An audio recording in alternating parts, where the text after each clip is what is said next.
Ya, jin, sihir, dan ain. Jadi sakit itu ada dua jenis Bapak sekalian, sakit fisik, sakit non fisik atau psikis ya. Sakit ruh, sakit jasad. Nah, yang sakit jasad kita tunda dulu. Yang sakit ruh itu dibagi dua. Disebabkan jiwa manusia, perasaannya, atau disebabkan oleh setan. Gitu ya.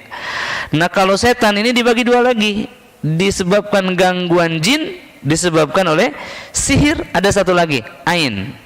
Begitu. Nanti jin ada 3 lagi. Jin hodam, jin sihir, jin keturunan.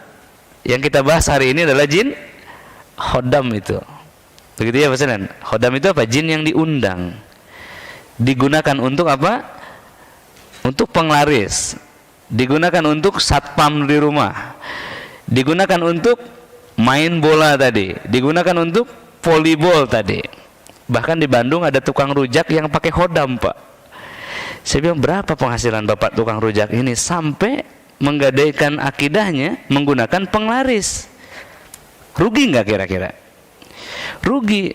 Mending ke Gunung Kidul aja. Gunung Kidul, Gunung Kelut saja. Bertapa di sini dapat harta langsung. Karena hukumnya sama. Ya, meminta kepada bangsa jin, sudah minta harta saja, tidak usah jualan rujak kalau pakai penglaris. Nah, ini kan tidak diketahui masyarakat. Ya, lanjutin Wasilin. Mukjizat Al-Quran sebagai solusinya. Kenapa? Sihir itu adalah suara setan, pengaruh setan. Mukjizat Al-Quran adalah suara langit. Nah, begitu ya, pengaruh dari langit, wahyu. Dan kemudian tazkiyatun nafs, ini adalah untuk penghancuran basis setan, untuk penghancuran siapa? Posko-posko, rumah-rumah setan di dalam tubuhnya, sarang-sarang setan, begitu ya.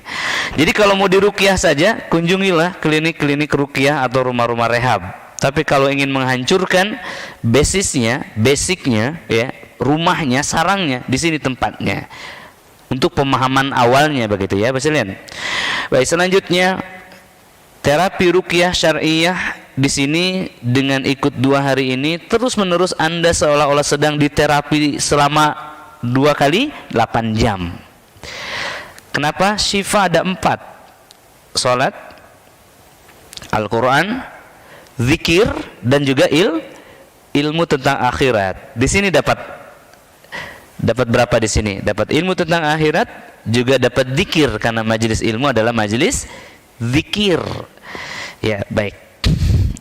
Selanjutnya hamba Allah adalah ruqyah mandiri. Ini adalah materi sebagai bekal pulang ke rumah. Karena penghancuran jin hodam beda dengan sihir. Ada yang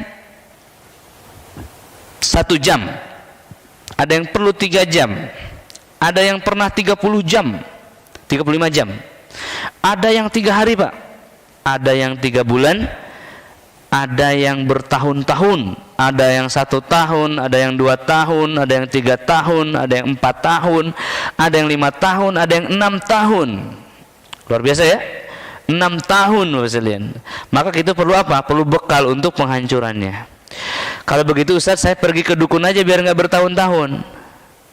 Kalau ke dukun bukan dicabut jinnya, tapi ditambahin. Ya, jin yang lemah ini ditambahin sama jin premannya. Kata jin premannya, lu diam dulu deh, gua masuk dulu, nanti kalau sudah aman lu keluar lagi. Makanya sakit di perut sembuh, timbul sakit di dada, ya. Di dada sembuh, takut timbul di kepala. Baik, barakallahu fiik. Kok Ustaz menakut-nakuti? Tidak, kita bersiap siap untuk menghadang mereka.